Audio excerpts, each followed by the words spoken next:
आज की ये कहानी है मदर इंडिया जैसी फिल्में बनाने वाले महबूब खान के स्टूडियो की, जो बन गया सितारों का महबूब। इसके बारे में एक सामान्य जानकारी देखते हैं। हम लोग जानते हैं भारतीय सिनेमा की क्लासिक फिल्मों की बात जब कभी होती है तो उसमें मदर इंडिया का नाम जरूर आता है। इस शाहकार फिल्म महबूब खान के महबूब स्टूडियो से निकली हुई है। महबूब खान और उनकी फिल्म कंपनी की कहानी एक इंसान के जुनून की कहानी है, जो खुद तो पढ़े लिखे नहीं थे मगर उनकी बेमिसाल फिल्में आज भी फिल्मी इंस्टीट्यूट्स में पढ़ाई जाती हैं। 1907 में गुजरात के बिलीमोरा में जन्मे महबूब खान के पिता पुलिस कांस्टेबल थे। उन्होंने बेटे को पढ़ाने की कोशिश तो की, लेकिन बेटा पढ़ाई से दूर भागता था। थोड़ा बड़ा हुआ तो नाटकों और फिल्मों का शौक लग गया। वो एक्टर बनना चाहता था। 16 साल की उम्र में बंबई भाग गया, मगर पिता पकड़ लाए और शादी करवा दी। घर तो बस गया, मगर सिनेमा का ख्वाब नहीं टूटा। और फिर एक दिन किस्मत में करवट ली। क्या ली? करवट ली। घोड़ों के जरिए फिल्मों तक पहुंचने का रास्ता। महबूब की मुलाकात हुई नूर मोहम्मद नाम के शख्स से, जो फिल्मों की शूटिंग के लिए घोड़े सप्लाई करते थे। महबूब दोबारा बंबई आ गया और नूर मोहम्मद के अस्तबल में नौकरी कर ली। उन्हें घोड़ों के जरिए फिल्मों तक पहुंचने का रास्ता नजर आने लगा था। और यही काम करते करते एक दिन महबूब शूटिंग के लिए घोड़े लेकर गए थे। ये दक्षिण भारत के एक फिल्म निर्माता चंद्रशेखर की फिल्म थी, और इसी सेट पर उन्होंने शूटिंग पर मदद करनी शुरू की और देखा कि एक सेट पर होता क्या है। शूटिंग देखकर एक्टर बनने का ख्वाब फिर वापस आ गया और उन्होंने चंद्रशेखर से अनुरोध किया, तो चंद्रशेखर ने महबूब को स्टूडियो में असिस्टेंट डायरेक्टर का काम दे दिया। लगभग 3 साल बाद महबूब ने बतौर एक्स्ट्रा निर्माता और अर्देशीर ईरानी की इंपीरियल फिल्म कंपनी ज्वाइन कर ली। लेकिन धीरे धीरे उनकी समझ में आ गया था कि कोई उन्हें हीरो नहीं बनाएगा, और अब वो कहानियों पर काम करने लगे। 1935 में सागर मूवी टोन के लिए 28 साल के महबूब ने अपनी पहली फिल्म का निर्देशन किया। फिल्म थी अल हिलाल। फिल्म ने अच्छी कमाई की और महबूब को और फिल्में मिल गई। उन्होंने एक के बाद एक अलग विषय पर फिल्में बनाई। अगली film Deccan queen 1936 action film थी। तो फिल्म मनमोहन 1937 देवदास पर आधारित रोमांटिक फिल्म थी। वहीं जागीरदार 1937 एक सस्पेंस फिल्म थी। मजबूत महिला किरदारों पर बनी फिल्मों से सफलता मिली इन्हें। हालांकि जिस फिल्म ने उन्हें बड़े निर्देशकों की जमात में खड़ा किया वो थी 1938 की फिल्म हम तुम और वो। ये एक साहसी महिला की कहानी थी जो समाज के विरुद्ध अकेली खड़ी हो जाती। यहीं से मजबूत महिला किरदार महमूद की फिल्मों की खासियत बन गए। अगली फिल्म थी औरत, जो एक गांव की महिला और उसके बच्चे की कहानी थी। एक ग्रामीण औरत के संघर्ष की एक कहानी महबूब खान के दिल के इतने करीब थी कि इसी फिल्म को रीमेक करके उन्होंने बरसों बाद मदर इंडिया बनाई, जो उनकी कालजयी फिल्म मानी जाती है। दोनों फिल्मों में किरदार के नाम तक एक ही थे। औरत की नायिका सरदार अख्तर सिंह सिर्फ उनकी फिल्म की हीरोइन नहीं बनी, बल्कि बाद में महबूब खान की दूसरी पत्नी भी बनी है। हालांकि इसी साल महबूब की एक फैंटेसी फिल्म अली बाबा भी रिलीज हुई, लेकिन ज्यादा चर्चा में रही उनकी फिल्म बहन 1941 में। ये भी एक महिला प्रधान फिल्म थी। कहानी एक भाई बहन के स्नेह की थी, जहां बड़ा भाई अपनी छोटी बहन से इतना प्रेम करता कि उसे खोने के डर से उसकी शादी ही नहीं करना चाहता। यह विषय जितना भावनात्मक था उतना ही जटिल भी। स्क्रीन पर कहानी कहने का महबूब का सरल ड्रामाई अंदाज भारतीय कहानियों और भव्यता ने उनकी फिल्मों को एक अलग दर्शक वर्ग खड़ा कर दिया था। और दूसरे विश्व युद्ध के दौर में रिलीज उनकी फिल्म रोटी पूंजीवाद पर करारा प्रहार थी। समाज में व्याप्त असमानता, शोषक और शोषित की मार्क्सवादी विचारधारा का असर उनकी फिल्मों में खूब नजर आता था। फिल्म रोटी बाहर के निर्माताओं और स्टूडियो के लिए उनकी आखिरी फिल्म थी। अब सपना अपनी फिल्मी कंपनी अपने स्टूडियो का था। यही सपना आने वाले सालों में महबूब स्टूडियो के रूप में साकार हुआ, जहां से उन्होंने भारतीय सिनेमा को कई अनमोल कृतियां दी। कम्युनिस्ट प्रतीक हथौड़ा और दरांती था महबूब प्रोडक्शन का लोगो। और 1943 में महबूब खान ने अपनी फिल्म कंपनी महबूब प्रोडक्शंस की शुरुआत की। ये 1947 के पहले की बातें हो रही है, आजादी के पहले की। अपने सिनेमाई दृष्टिकोण और विचारधारा के मुताबिक उन्होंने प्रतीक चिन्ह चुना हथौड़ा और दरांती, जो कम्युनिज्म का वैश्विक प्रतीक माना जाता था। और ये जाहिर करता था कि आम दर्शकों के लिए शोषित और मेहनत कश वर्ग की कहानियों को पर्दे पर उतारना चाहते थे। इस लोगों के साथ वो मशहूर शेर भी आता था, मुद्दई लाख बुरा चाहे तो क्या होता है, वही होता है जो मंजूर एक खुदा होता है। और हिंदी सिनेमा में मुस्लिम सोशल जॉनर की शुरुआत ये बॉम्बे टॉकीज की किस्मत 1943 की इसी साल रिलीज हुई और भारतीय सिनेमा की पहली ब्लॉकबस्टर बनी। हीरो अशोक कुमार बड़े स्टार बन गए थे।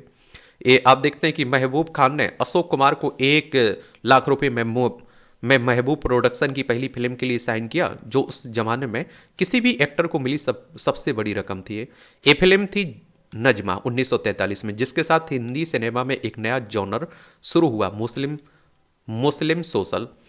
और इससे पहले तक हिंदी सिनेमा में बनने वाली फिल्म या तो पौराणिक कथाओं पर आधारित होती थी या फिर ऐतिहासिक और सामाजिक फिल्में, और ज़्यादातर कहानियों के पात्र हिंदू समाज के ही होते थे। और आप देखिए नजमा की कामयाबी के बाद दशकों तक इसी शैली की मुस्लिम सोशल फिल्मों में मुस्लिम पात्र और मुस्लिम समाज से जुड़ी कहानियां पर्दे पर उतारी जाती रही। लेकिन महबूब खान दोहराव में यकीन नहीं रखते थे। अगली फिल्म उन्होंने ना बड़े स्टार लिए ना मुस्लिम सोशल का सहारा लिया। इस बार फिल्म तकदीर ने उन्हें एक नई अभिनेत्री नरगिस को लॉन्च किया और उन्हें स्टार बना दिया। और महबूब की हिट फिल्मों की लय जारी थी, इसलिए बड़े बड़े सितारों उनके साथ काम करने को बेताब रहते थे। अगली फिल्म में उन्होंने उस दौर की सबसे चर्चित कास्टिंग की। सुरेंद्र सुरैया और नूरजहां तीनों उस समय के सिंगिंग सेशन नतीजा। और 1946 में अनमोल घड़ी रिलीज हुई और साल की सबसे बड़ी हिट बन गई और इश्क के गीतों ने धूम मचा दी। और इस फिल्म के साथ संगीतकार नौशाद महबूब स्टूडियो के मुख्य संगीतकार बन गए। महबूब की आखिरी फिल्म तक उनका यह साथ बना रहा। और मनोरंजक कॉमर्शियल फिल्में बनाने के बावजूद महबूब हर फिल्म के जरिए सामाजिक मुद्दे उठाते रहे। उनकी 1947 की फिल्म ऐलान मुस्लिम रस्मों और रिवाजों पर सवाल उठाती थी और मुसलमानों की शिक्षा व सुधार पर जोर देती थी। फिल्म विवादों में गिरी, इसे बैन करने की मांग उठी, लेकिन बॉक्स ऑफिस पर ये हिट भी रही। क्या रही? हिट भी रही। और अब तक महबूब प्रोडक्शंस की चारों फिल्में सुपरहिट हो चुकी थी और बैनर पूरी तरह स्थापित हो गया था। और अगली बड़ी फिल्म के साथ साथ स्टूडियो का सपना भी आकार लेने लगा था और शहर के केंद्र के करीब बनाया स्टूडियो। महबूब खान सिर्फ दूरदर्शी निर्देशक ही नहीं बल्कि रणनीतिक सोच रखने वाले फिल्मकार भी थे। और अब तक के फिल्म स्टूडियो जैसे कि फिल्मिस्तान और बॉम्बे टॉकीज गोरेगांव, मलाड जैसे मुंबई के बाहर या दूरदराज के इलाकों में थे। और आप देखिए महबूब ने फैसला किया कि अपने स्टूडियो को मुंबई के केंद्र यानी सेंट्रल मुंबई के करीब रखेंगे और स्टूडियो के लिए पसंद आया बांद्रा वेस्ट, जिसके आसपास के इलाकों में हिंदी सिनेमा के कामयाब स्टाफ और प्रोड्यूसर्स बसने लगे थे। और आप देखिए कि हॉलीवुड की भव्यता और स्टाइल से प्रभावित अपनी अगली फिल्म भी उन्होंने लॉन्च कर दी और जिसमें थे उस दौर के 3 बड़े स्टार दिलीप कुमार, राज कपूर और नरगिस। फिल्म थी अंदाजे 1949 में, जो पिछले सारे रिकॉर्ड तोड़ते हुए उस समय तक हिंदी सिनेमा की सबसे बड़ी हिट फिल्म बन गई और इंडस्ट्री में महबूब स्टूडियो का डंका बज रहा था।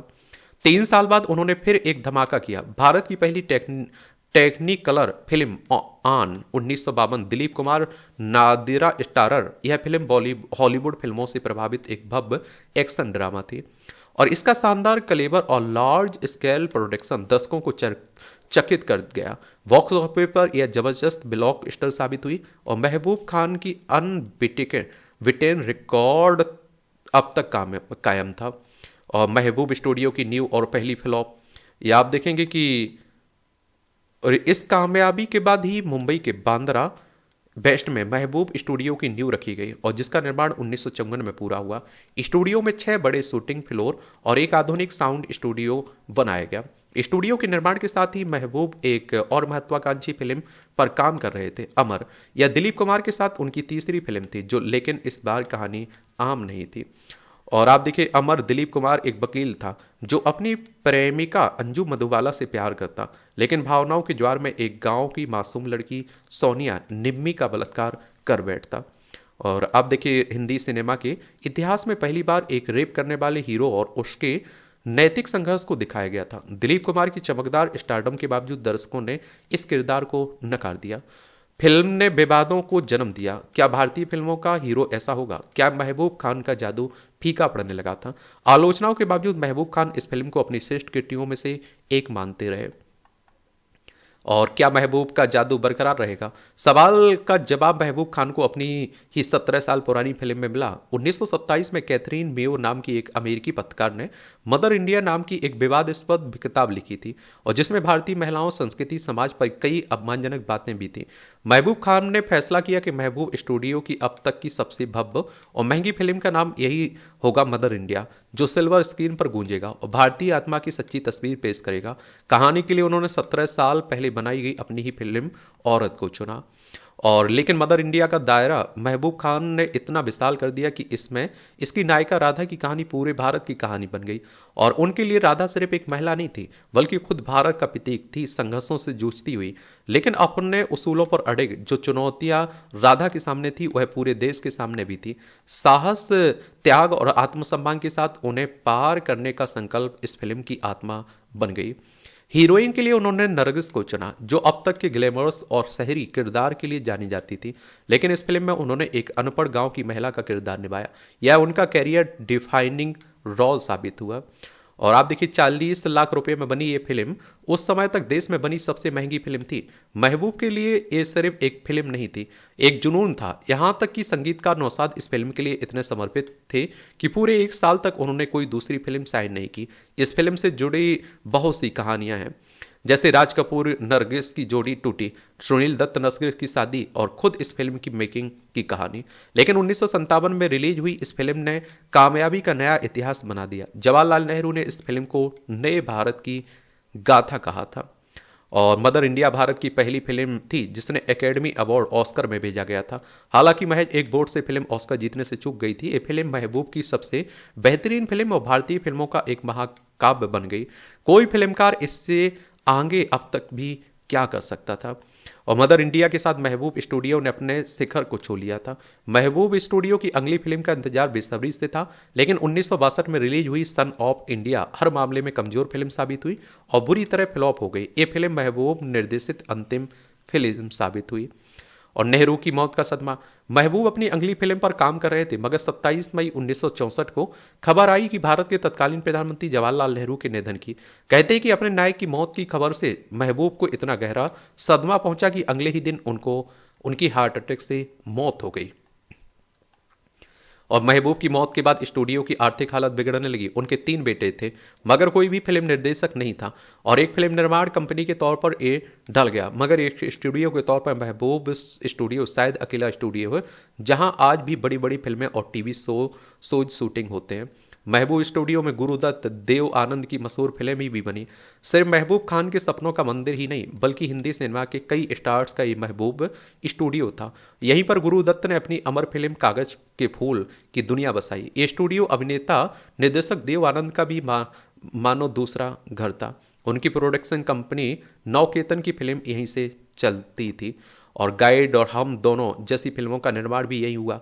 नए दौर की फिल्मों में यहाँ संजय लीला भंसाली की ब्लैक और शाहरुख खान की चेन्नई एक्सप्रेस जैसी फिल्में की शूटिंग हुई, जहाँ पुराने स्टूडियो अपने अस्तित्व के लिए संघर्ष कर रहे हैं। और इस स्टूडियो में अब भी लगातार लाइट्स, कैमरा, एक्शन गूंजता है। क्या होता है? एक्शन गूंजता है। बांद्रा में स्टूडियो कायम करने की महबूब की दूरदर्शिता वाकई काम आई। तो इस तरह से आप देखेंगे एक कहानी है किसके? महबूब खान के स्टूडियो की।